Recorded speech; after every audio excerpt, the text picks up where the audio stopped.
Hola, buenos dias. It's Kaipacha here in Wonderland for the weekly Pele report. This one is for February 14th of the great year 2024. Look at this place. I'm at the Nomadi Wellness Center here in Tulum, Mexico. And they have these amazing, I haven't been up there, but it has to be quite a place to stay. Anyway, today, the moon is moving from Aries into Taurus.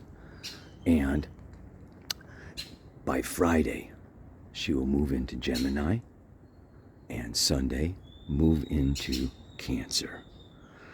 During that passage, of course, there are a number of changes that are going to go on, but there are so many aspects to talk to you about today that I really can't go into all of them.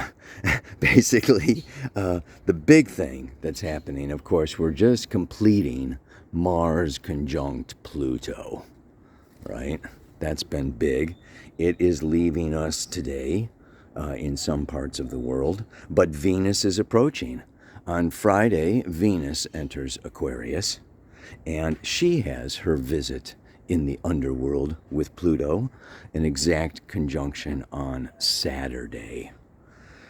So, like I spoke of before, we had Mercury, then Mars, now Venus.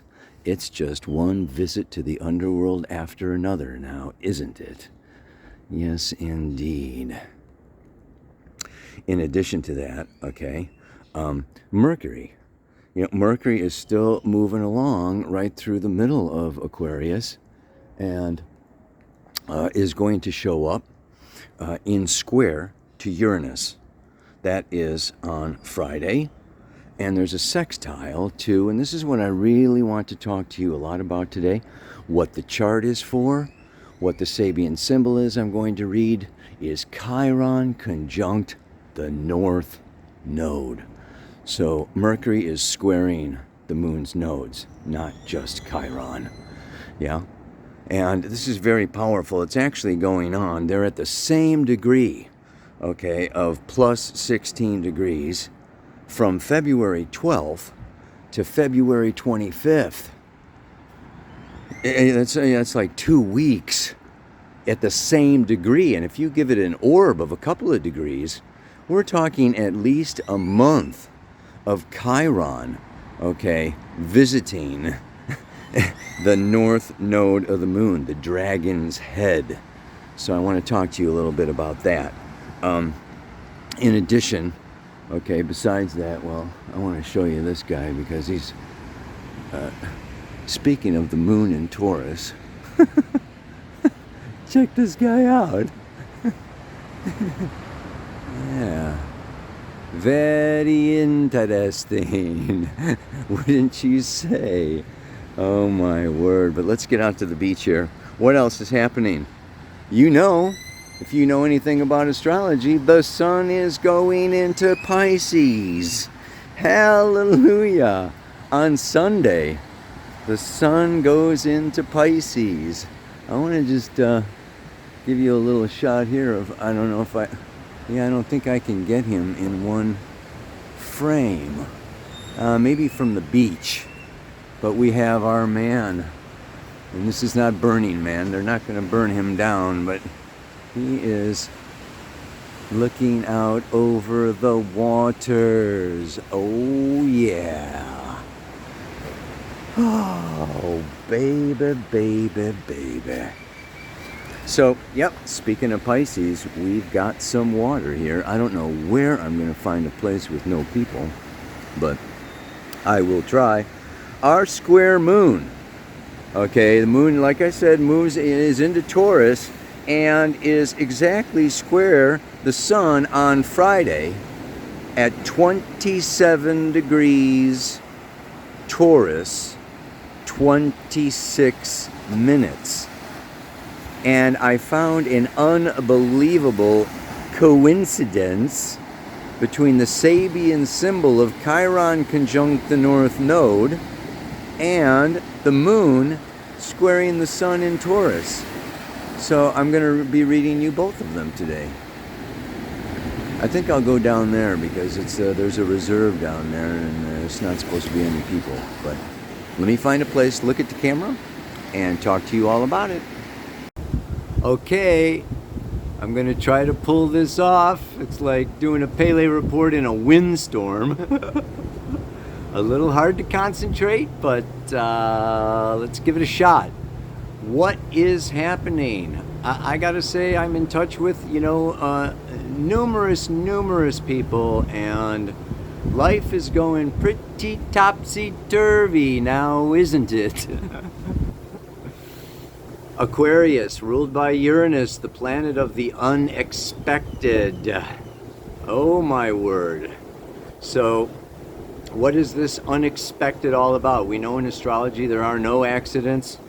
We know that Uranus rules the individuation process of the unconscious that wants us to break free, liberate ourselves from social conditioning, parental and childhood patterning and conditioning into the genius that is within all of us.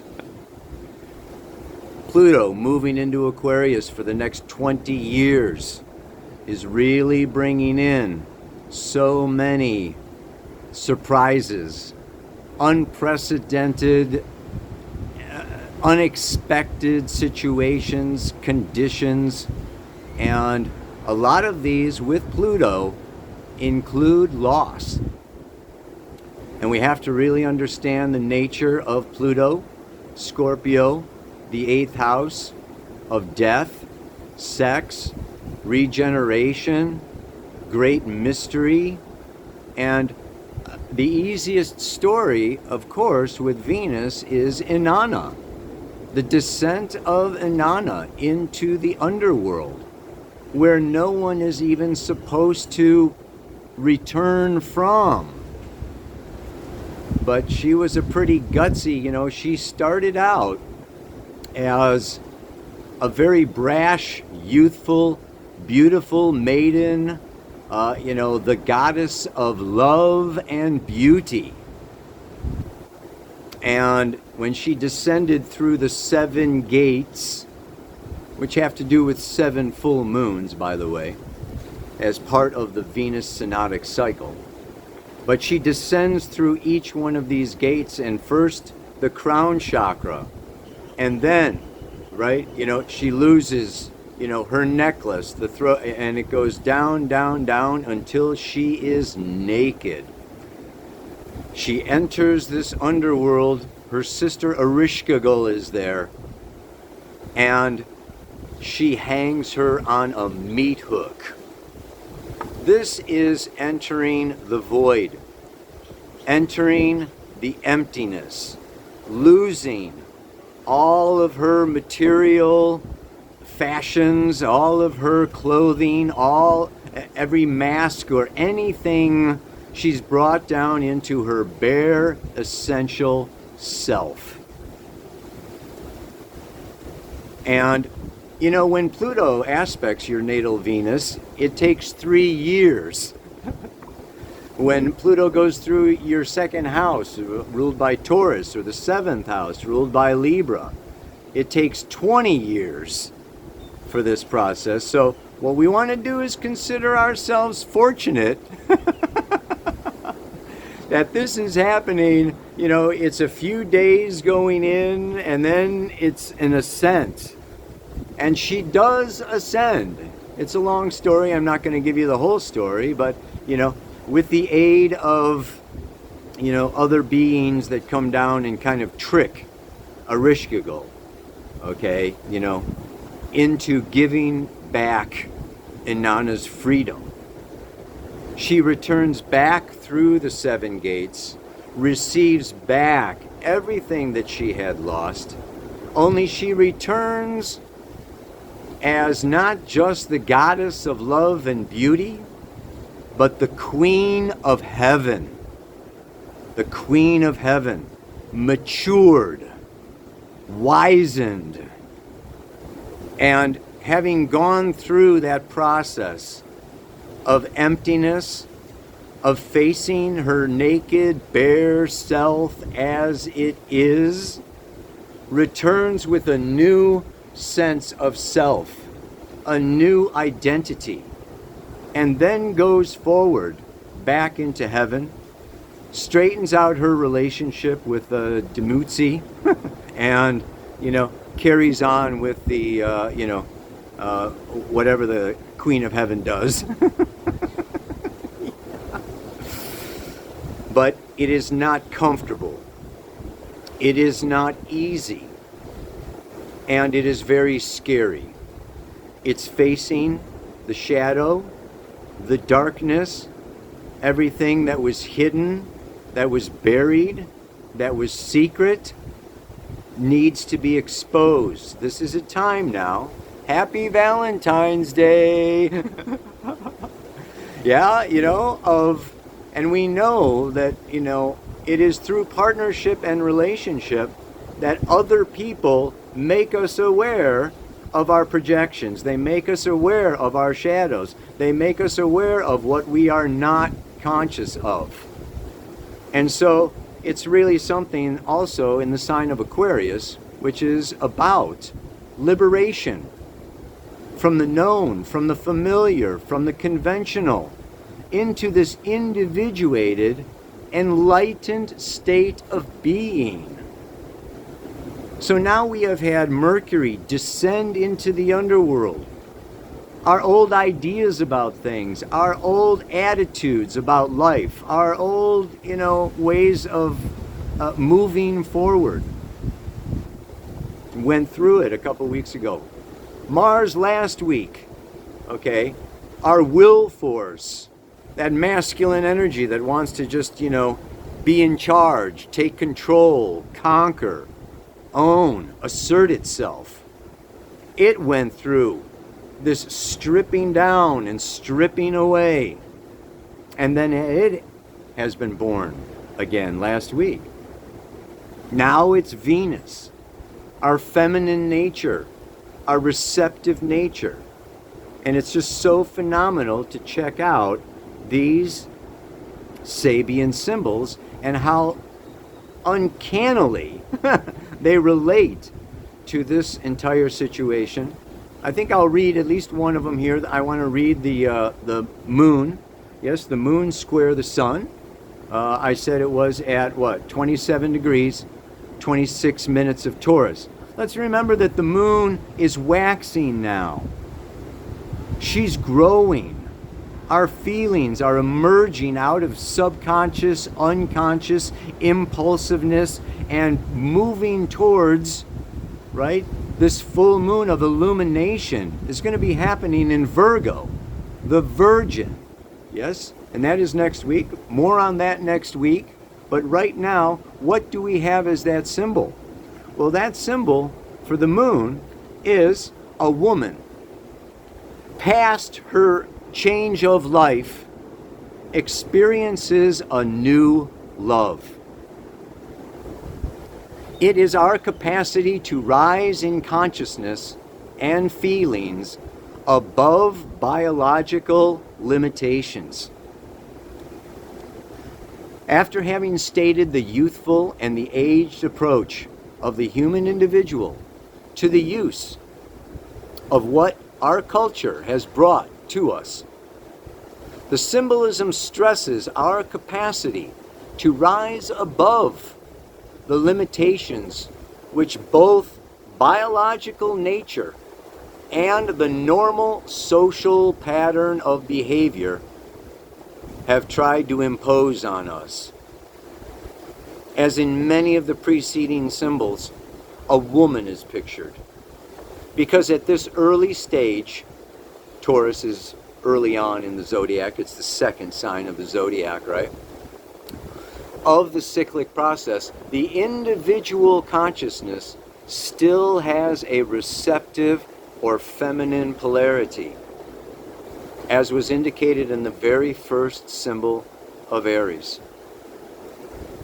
Whenever this symbol is brought to a person's consciousness, the indication is that he or she should freely open his or her mind to the possibility of new re-beginnings. Ideally, the new beginning should imply a more mature response to the new possibility of experience. Here we want to look at the dual nature of Venus. She rules both Taurus and Libra. This Taurus is the earth sign. Venus symbolizes the manner in which the soul seeks to attach to the physical body.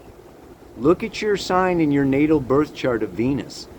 You could have Venus in fire or earth or air or water, right? And this is the way that your soul, this feminine nature, attaches and comes into earthly physical expression. The biological expression. And this biological movement of sexuality and into partnership and relationship is reflected in Libra and Scorpio. We know that Pluto and Mars, the rulers of Scorpio, are opposite Taurus. They're opposite Venus. There is this polarization when we come into the third dimension, into the masculine and feminine. And beyond that, it's really about our relationship to ourself, our self-love, our ability to accept ourselves at our very core. Not all the primings and prunings and fashions and things and words and ideas and accomplishments and money and but to come into a true understanding of our own value, of our own resources. Taurus is about self-sufficiency. So this may not just be happening in the realm of relationship and partnership. It may be happening with your possessions. It may be happening with your money.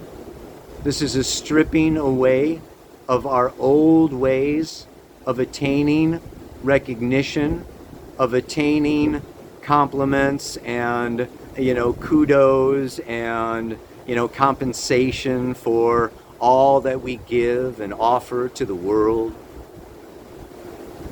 And that is reflected then in Libra, in our partnerships and in our relationships. So Inanna descends into the underworld, this brash, wild, free, kind of Aryan, I'm going to conquer the underworld. And she gets humbled. She becomes vulnerable. She becomes exposed. And we need to be doing this to ourselves, for ourselves, with ourselves. We need to go inward, prior to going outward. And when we've got our second house, Taurus, put together, our seventh and eighth houses flow a lot more evenly, a lot more smoothly, on a higher vibrational level. And this brings me now to the symbol for Chiron conjunct the North Node in Aries. Talk about humbling. The wounded healer moving through Aries, the sign of masculine power, conquering, initiation, penetration, getting what we want, feeling like we deserve what we want. Chiron's moving through here for 7 years, closer to 8 years, healing this wounded masculine. That wounded masculine I've spoke about before, it has to do with impotence. It has to do with not getting what we want and trying to understand, research and investigate. Where did my willpower go? Where did my force go? Where did my initiative go? Why am I kind of like a wet noodle? Well, it is pretty phenomenal And this goes on for 2 weeks now, okay? That last symbol, that moon, is just coming up here, okay, on Friday. But, you know, this Chiron is going on for a month. Yes, it's been going on, and it will continue on for a couple more weeks. And it was really kind of an inspiration for this week's mantra. The symbol is 2 dignified spinsters sitting in silence.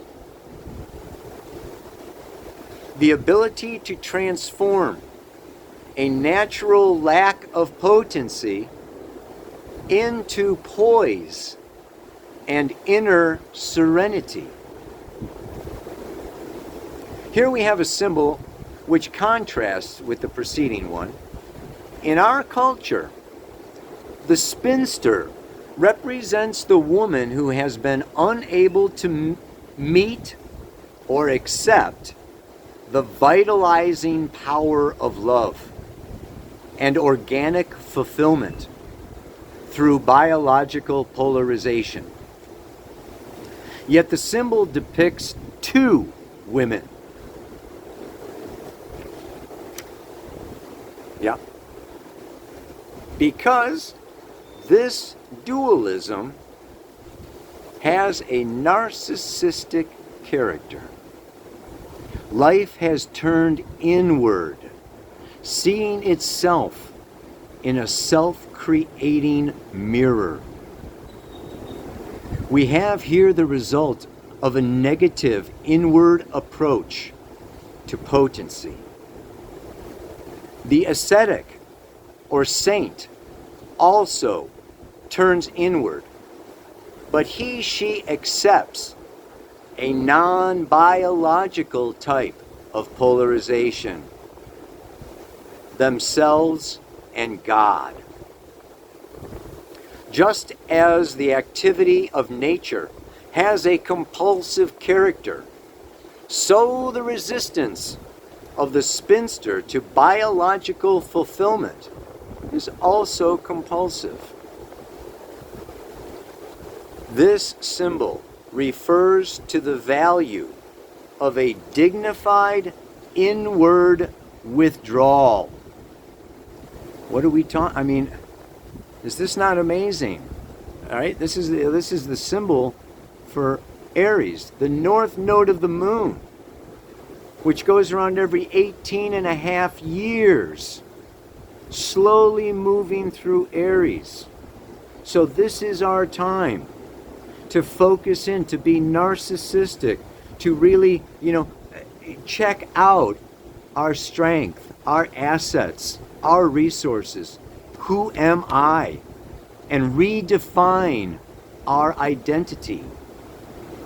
And find an inner potency. Humbled maybe on the outside, humbled by the world or through partnership or lack of partnership, we come to a new self-identity. And that self-identity is what I would like to refer to as what? The higher octave of Venus. This higher octave of Venus is Neptune, God, Spirit, Source, Creator. What are we talking about? To me, it's like we're talking about this shifting of, what is it? The lower physical, biological, coming to meet the descent of spirit. And this is what we are as conscious human beings, spiritual beings inhabiting a physical earthly body. Now, when it comes to this earthly body, Venus with relationship and partnership together with Mars, I think the closest thing that we can really experience to love is the orgasm. Hopefully a simultaneous orgasm is even better, yes? But this is where there is no me, there is no you, where, it's the highest frequency experience we can have in this physical body without substances. Yes, just naturally. And what does the physical orgasm do? It releases dopamine, serotonin, oxytocin, testosterone in both men and women. And also, the brain actually creates its own opioids. Just think of the fireworks that are going on. I read this one article that says, the brain is the most sexual organ in the body. Because, this is where all of the mechanisms, the raising of the kundalini from that root chakra right up into the brain to open the crown chakra, to open the third eye. This is the closest the biological body can get to this experience of love, of the spiritual, of Neptune. And I know talking about God is kind of taboo these days. Everybody's got their own ideas of God, but let's replace the word God with love. Love is the creation. Love unites all of creation. It unites all of us. We are born out of love. We die back into love. We serve love. We receive love and give love. It is all about love. I almost thought that this week's song would be All You Need Is Love by the Beatles. But I chose another one instead. It's by The Who, the album Quadrophenia. Love, reign o'er me. Reign over me. Because it has more of the music and the feeling of this descent, of this helplessness, of this longing for fulfillment. Yes? And this can be through human exchange and or spiritual exchange. And this is where Tantra comes in, and sacred sexuality, where we really unite this spiritual love with the human experience and the physical body of the orgasm and love. So it is a time, and it's so amazing now what happens. I don't want to give it away, but next Wednesday, next Pele report, Venus is conjunct Mars. They have been separated, and she has been moving towards, yes, the feminine has been moving towards the masculine. And the masculine went through his own crucifixion and, and resurrection. And she too, yes, just like Eros and Psyche. The story of Eros and Psyche is another one. Maybe I'll tell that next week. It's another amazing story of the masculine and feminine, Psyche and Eros. Okay, but the beauty of this is that there is a reunion, a re-beginning, as the Sabian symbol talks about. And this re-beginning is not out of this, adolescent or, compulsive biological urges and I need you and I can't live without you and I'm going to die and, please me, I'll please you. This is kind of give and take. No, it's not about that, right? Now we have the spinsters. Now we have the love after, old age, right? I mean, it's really, now it's Aquarius. Venus and Mars reunite in Aquarius, which is enlightened states of existence, non-attached. Yes, to outcomes, agendas, goals, no strings attached, no manipulations, no needs in a way, because the needs are fulfilled within. If we've done this process, we are self-fulfilled beings, and we return to relationship not needing, but rather ready to share, to co-create. to cooperate in a whole new, heightened, enlightened manner and way.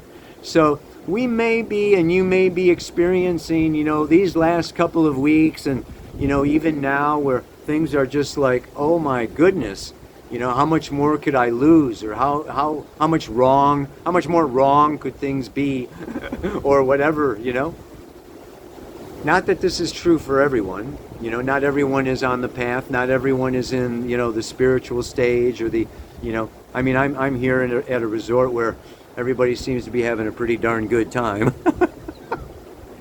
Mostly in the consensus stage, but anyway, this week's mantra really, speaks to this meditation, to the saint, to the ascetic, yes, that sits still, silence, just focusing on the breath, and then stilling the mind, letting go of desire, and ready to receive the spirit of love. And so it is. If I can restrain, contain, and control my lower animal nature, I may reach states of consciousness that are higher, wider, and clearer. Yeah, it is dealing with, yes, this Chiron in Aries, this animal, instinctive, compulsive nature. We are not free when we are motivated by compulsive needs and desires. We bring everything into consciousness. We raise up the Kundalini. We come up through those lower chakras, yes, and we raise it up into the third eye. And then we return back to our partners, back to life, back to our families, back to our community, self-fulfilled, ready to be light beams of love on a stormy planet Earth. Yeah, baby. Ow! One more time. If I can restrain, contain, and control my lower animal nature, I may reach states of consciousness much higher, wider, and clearer. May you reach enlightened states much higher, wider, and clearer right here, now, today. Ow! Namaste. Aloha. So much love.